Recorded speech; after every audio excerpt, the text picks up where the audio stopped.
Hello, আসসালামু আলাইকুম। কি অবস্থা সবার, কেমন আছেন?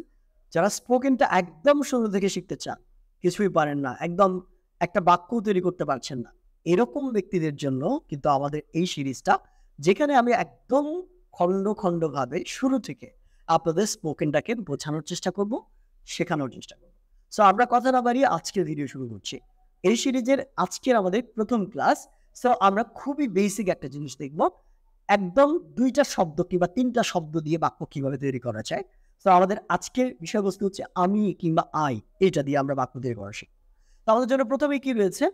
I, যার অর্থ হচ্ছে আমি। এখন এই আমির সাথে যদি আপনি একটা কাজ যুক্ত করে দেন, তাহলে কিন্তু একটা বাক্যতে রূপান্তরিত হয়ে যায়। কিরকম আমরা বলতে পারি? যেমন আমি কথা বলি, আমি খাই, আমি যাই, আমি ঘুমাই, আমি সাঁতার কাটি, আমি সাইকেল চালাই। এরকম বাক্যগুলো, অর্থাৎ আমির সাথে একটা কাজ যদি আপনি লাগিয়ে দেন, তাহলে কিন্তু একটা বাক্য তৈরি হয়ে যায়। এবার এগুলোকে আমরা ইংরেজি কিভাবে করব? তাই না? খুব সিম্পল। খুব সিম্পল। শুধু শব্দগুলোর অর্থগুলো আপনাকে জাস্ট পাশাপাশি বসাতে হবে। খুব ইজি। খেয়াল করে দেখেন। আমি অলরেডি লিখে রেখেছি এখানে। যেমন আমি এর ইংরেজি হচ্ছে I এবং খায়ের ইংরেজি হচ্ছে eat। তাহলে আমরা কি বলব? আমি খাই, I eat। আমি ঘুমাই, I sleep। সিম্পল না? ঘুমানোর ইংরেজি হচ্ছে sleep। আমি কথা বলি, I talk। এরপর আমি পড়ি, I study। এরকম হাজারো বাক্য রয়েছে, যেগুলো শুধুমাত্র আপনি একটা কাজ যুক্ত করে কিন্তু ব্যবহার করতে পারেন। যেরকম আমরা আরো কিছু বাক্য দেখার চেষ্টা করি। যেমন আমি খেলি, I play। আমি পান করি, I drink। আমি শুনি, I listen। আমি দেখি, I watch। তাই না? এরকম হাজারো বাক্য কিন্তু আপনি তৈরি করতে পারবেন। তাহলে আপনি সিম্পলি শিখে নিলেন যে I এর সাথে আমরা একটা শুধুমাত্র কাজ যুক্ত করে একটা বাক্য তৈরি করতে পারি ইংরেজিতে। ফাইন। এবার আমরা এটাকে একটু বড় করার চেষ্টা করি। তাই না? কিভাবে আমরা সেম মেথড ফলো করে আমরা এই বাক্যটাকে একটু বড় করে ইংরেজিতে বলতে পারি। যেমন আমরা এখানে একটা বাক্য লিখে রেখেছি, আমি অনেক চেষ্টা করেছি। এই বাক্যের জিনিসটা খেয়াল করে দেখেন। আমি লিখে রেখেছি I, অনেকের ইংরেজি a lot এবং চেষ্টা করার ইংরেজি হচ্ছে tried, try। এখন এখানে একটা বোঝার বিষয় আছে। বাংলা বাক্যের ক্ষেত্রে আমরা একটা জিনিস লক্ষ্য করি যে প্রথমেই হচ্ছে কর্তা থাকে কিংবা সাবজেক্ট থাকে এবং কাজ যেই ঘটনাটা ঘটে কিংবা যে কাজটা বাক্যের মধ্যে হয়, ওই কাজটা সবসময় বাংলা বাক্যের শেষে থাকে। কিন্তু ইংরেজি বাক্যের কিন্তু সেটা হয় না। ইংরেজি বাক্যের ক্ষেত্রে কর্তার পাশেই কিংবা সাবজেক্টের পাশেই কিন্তু আমাদের কাজটাকে বসাতে হয়। তার মানে আপনি বাংলা থেকে যখন ট্রান্সলেট করবেন ইংরেজিতে, তখন আপনাকে ১ম এই সাবজেক্ট নিতে হবে, তারপরেই আপনাকে কাজটাকে দেখতে হবে কিংবা ভার্বটাকে খুঁজতে হবে। এখন এই বাক্যটা একটু খেয়াল করে দেখেন তো, আমি অনেক চেষ্টা করেছি। এখানে সাবজেক্ট কোনটা? সাবজেক্ট হচ্ছে আমি, কিংবা এখানে কর্তা কোনটা? কার সম্পর্কে বলা হচ্ছে?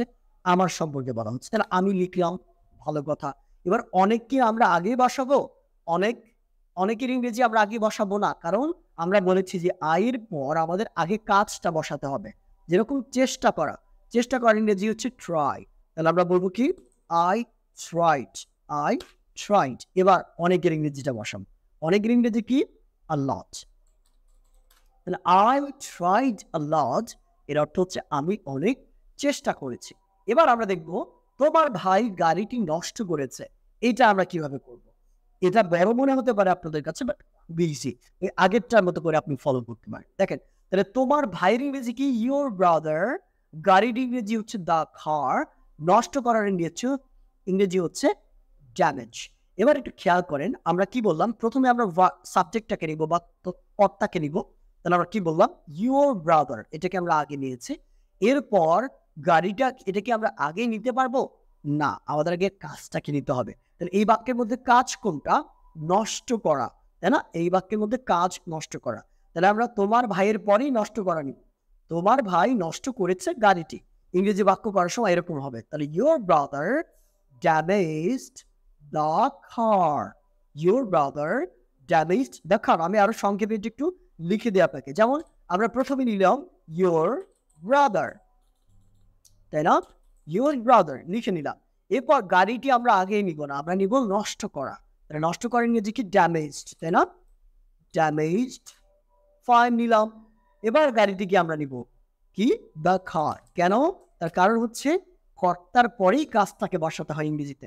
ক্লিয়ার? এবার আপনাদের জন্য টাস্ক, সেটা হচ্ছে এই ভিডিওটা তো আমরা খুবই সিম্পল একটা ট্রিক শিখলাম।